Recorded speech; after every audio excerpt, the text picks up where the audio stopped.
Dear students, आज हम पढ़ रहे हैं क्लास 11th की एक सुंदर कविता जिसका नाम है पथिक। इसके लेखक हैं राम नरेश त्रिपाठी। इस कविता में लेखक ने प्राकृतिक सुंदरता का वर्णन किया है। जिस समय प्रातःकाल में सूरज का उदय होता है और किस प्रकार वर्षा होती है, इस कविता में इन्हीं सब बातों का भाव बताया गया है। तो लीजिए शुरू करते हैं हमारी ये कविता जिसका नाम है पथिक। प्रतिक्षण नूतन वेश बनाकर रंग बिरंग निराला। अब लेखक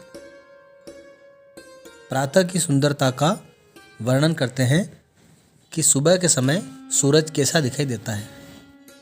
प्रतिक्षण यानी लगातार, नूतन यानी नए वेश बनाकर सूरज रंग बिरंगा निराला सा दिखाई देता है। रवि के सम्मुख थिरक रही है नभ में वारिद माला। और सूरज के सामने ऐसा लगता है कि बादलों की माला आकाश में थिरक रही हो। आपने देखा होगा छोटे छोटे से जो आकाश में बादल होते हैं और सूरज भी उसमें होता है, तो ऐसा लगता है कि छोटे छोटे बादलों की मालाएं सूरज के सामने थिरक रही हो, नृत्य कर रही हो। नीचे नील समुद्र मनोहर, ऊपर नील गगन है। नीचे ऐसा लगता है कि नीला समुद्र सुंदर दिखाई देता है और ऊपर नीला आकाश है।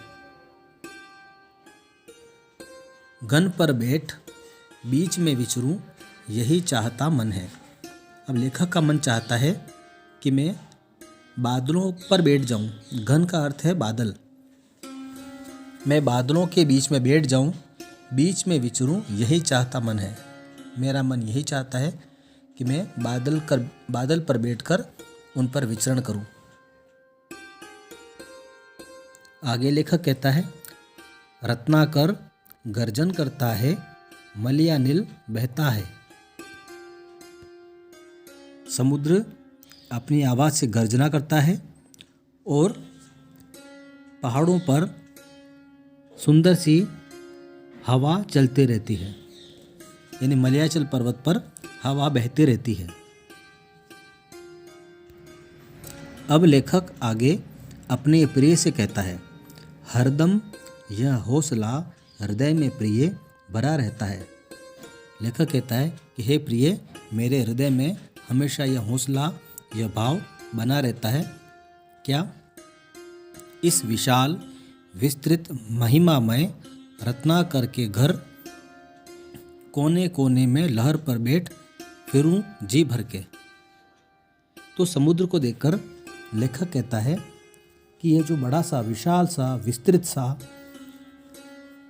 रत्नाकर है, महिमामय, बहुत बड़ा सुंदर सा जो यह समुद्र है, इस समुद्र के घर के कोने कोने में, यानी इसके प्रत्येक स्थान पर मैं इसकी लहरों पर बैठ जाऊं और खूब घूमता फिरूं, पूरा मन भर के, जी भर के इसके कोने पर बैठता रहूं। अगली पंक्तियों में लेखक कहता है कि निकल रहा है जल निधि तल पर दिनकर बिंब अधूरा। अब यहाँ आप कल्पना कीजिए कि एक समुद्र के सामने जब सुबह सूरज निकलता है और ऐसी स्थिति में जब वो आधा पानी के अंदर है और आधा बाहर है, तो उसकी सुंदरता बहुत ही अच्छी लगती है। तो लेखक कहता है निकल रहा है जल निधि तल पर। अब सूरज जल निधि के तल पर, यानी समुद्र के तल पर बाहर निकल रहा है। दिनकर बिंब अधूरा, और उसका जो बिंब है, प्रतिबिंब है, वह अधूरा है, यानी वह आधा पानी में है, आधा पानी से बाहर है। और इसकी तुलना कैसे की गई है? कमला के कंचन मंदिर का। कमला यानी माता लक्ष्मी, यानी लक्ष्मी जी के कंचन यानी सोने के महल। ऐसा लगता है मानो लक्ष्मी जी के सोने के, स्वर्ण के मंदिर पर मानो एक छोटा सा कंगूरा निकल गया है। आधा जो सूरज है उसे कंगूरे की तुलना दी गई है। जिसे मंदिरों पर देखते हैं छोटे कंगूरे बने होते हैं गोल गोल, वैसे माता लक्ष्मी के मंदिर पर मानो एक सोने का कंगूरा बना हुआ हो। लाने को निज पुण्य भूमि पर लक्ष्मी की असवारी।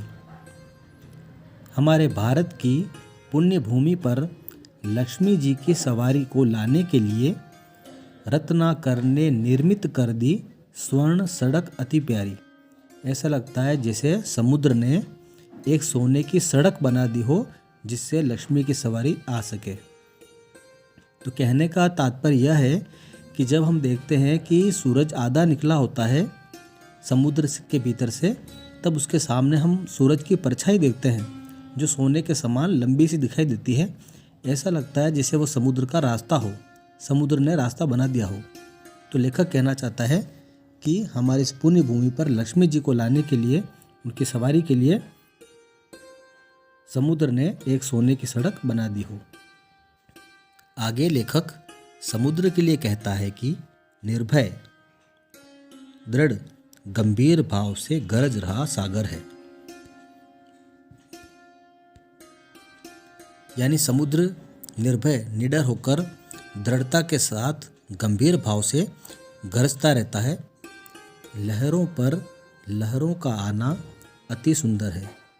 और समुद्र में जब लहरें आती है और लहर के ऊपर फिर से एक लहर आती है तो वो दृश्य बहुत अधिक सुंदर दिखाई देता है। लहरों पर लहरों का आना सुंदर अति सुंदर है।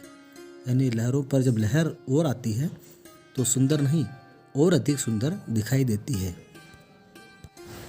अब लेखक फिर से अपने प्रिय से कहता है कि कहो यहाँ से बढ़कर सुख क्या पा सकता है प्राणी। हे प्रिय, क्या ऐसी प्राकृतिक सुंदरता से ज़्यादा सुख कहीं हो सकता है क्या? कोई व्यक्ति है या कोई प्राणी है जो यहाँ के सुख से भी बढ़कर सुख जिसे मिल सकता हो? अनुभव करो हृदय से, हे अनुराग भरी कल्याणी। हे प्रिय, तुम इसे हृदय से अनुभव करो, प्रेम से अनुभव करो कि यहाँ पर प्रकृति का कितना बड़ा सुंदर दृश्य है। अगली पंक्तियों में लेखक ने रात का वर्णन बताया है। जब रात्रि होती है तब कैसा होता है। जब गंभीरतम अर्ध निशा में जग को ढक लेता है, जब भयंकर अंधकार आधी रात में पूरे संसार को ढक लेता है, यानी अंधेरे से सब तरफ अंधेरा हो जाता है और अंतरिक्ष की छत पर तारों को छिटका देता है। और अंधकार क्या करता है? पूरे आकाश को तारों से भर देता है, तारों को जिसे चिपका देता है। सस्मित वदन जगत का स्वामी मृदु गति से आता है। तब संसार का स्वामी यानी ईश्वर धीरे धीरे से मृदु गति से आता है और अपना गीत गाता है। तट पर खड़ा गगन गंगा के मधुर गीत गाता है। तब ऐसा लगता है कि प्रभु ईश्वर भी गंगा के तट पर खड़ा होकर आकाश से मधुर गीत गाता है। और ईश्वर को गीत गाता हुआ देखकर उससे ही विमुग्ध हो नभ में चंद्र विहंस देता है और उससे प्रसन्न होकर आकाश में चंद्रमा भी हंसने लगता है। उसे भी खुशी होती है कि इस रात्रि में ईश्वर गीत गा रहे हैं। वृक्ष विविध पत्तों पुष्पों से तन को सज लेता है, यानी पेड़ भी अपने पत्तों और पुष्पों से अपने तन को सजा लेता है, ढक लेता है। पक्षी हर्ष संभाल न सकते मुग्ध चहक उठते हैं।